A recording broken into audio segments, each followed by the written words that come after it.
General Torre! Ayan, sinibak sa pwesto.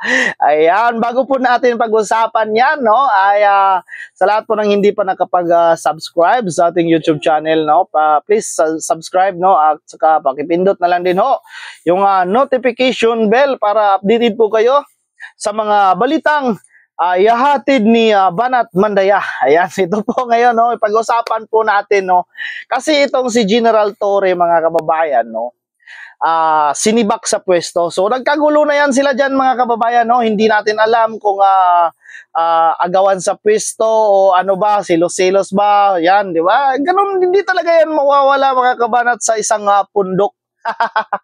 Pero ang tanong dyan, mga kababayan, itong si General Torre is nasa high ranking na yan.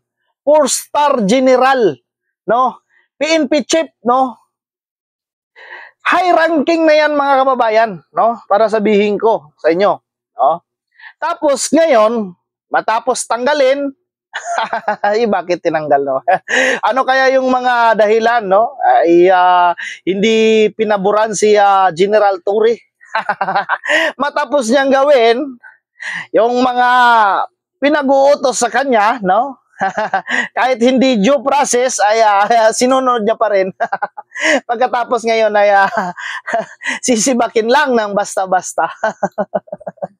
Ay nako, politika na naman ito.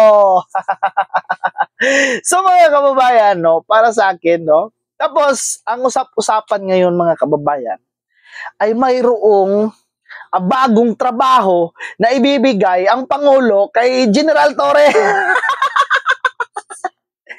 Para ano kayang posisyon yon? Oh, ano kayang posisyon yon? Oh, eto ang tanong. Ang sagot.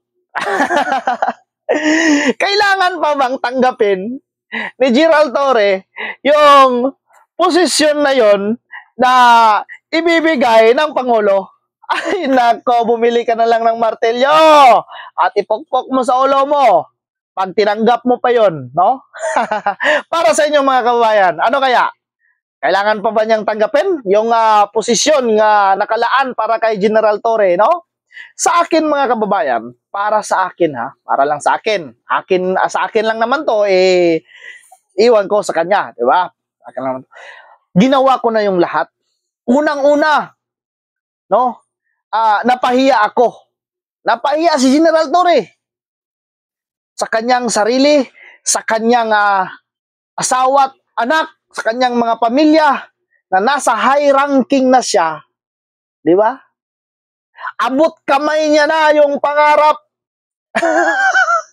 Pero ngayon, natanggal sa pwesto.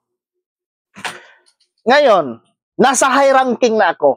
Tapos may bagong posisyon. Bakit ko kailangang tanggapin?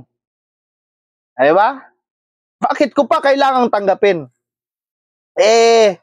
Yung high ranking nga, yun na sana, di ba? Hindi ako mapapahiya pag inantay mo nga magretiro ako dyan sa posisyon na yan. Kung ano, ngayon, ibig sabihin yan, mga kababayan, si General Torre ay natanggal sa kanyang posisyon, no? Bilang PNP chief para palitan yung posisyon niya ng mababa. Kayo, kung sa inyo mangyari yon, papayag ba kayo? Papayag ba kayo? Siyempre, kahit kanino mo naman ho mangyari yun, para sa akin lang, nakakatuwa-tuwa, no? Katatawan-tawanan. Kakatawanan lang kayo, mga kababayan, ng mga kabilang grupo, no? Kasi yun nga, no? Ano pa ba? Diba? Kasi ang nangyari diyan, no? Kung ano man yung kamalian nga nagawa ni General Torre, siguro naman ay hindi ho yun ang maging basihan na papayag ang Pangulo na isibakin sa pwesto. Alam na alam naman natin nga grabe yung sakripisyo ni General Torre. Maraming bumabatikos sa kanya, lalong-lalo na yung mga DDS supporters, 'di ba? Yung wala sa due process yung paghuli niya. Kaya former president, 'di ba? Tatay Digong, Kibuloy, Congressman Tebes at iba pa, 'di ba? Yung mga vlogger nga pinakasuhan niya, niread pa yung bahay. Kung ano-ano na lang yung ginawa ni General Torre, no, dahil sa pagsunod sa mga utos, tapos hindi kayang dipinsahan, no? Alam mo, kahit magkagulo, sabi niya may nakisawsaw diyan sa pulisya, sino ba yan yung tinutukoy niya, 'di ba? Kahit sino pa po yung makisawsaw diyan sa pulisya, no? Wala ho silang magagawa kung hindi ho papayag yung Pangulo. Di ba? Tapos grabe naman. Siguro, okay lang naman kasi sabi nga ni Mayor Baste, bayad naman si Torres sa lahat ng mga ginagawa niya. Malaking pera naman yung nakuha niya, di ba? Oh. Nakakatawa, pero ako talaga mga kababayan, kung ako lang ang hindi ko natatanggapin yung posisyon, no? Hindi ko natatanggapin yung posisyon, no? Hindi ko natatanggapin yung ibibigay ng Pangulo, no? Kasi napahiya na ako, no? Napahiya na ako. Naging PNP chief tapos bababa sa posisyon, ay nako. Bidang-bida pa naman ako doon, di ba?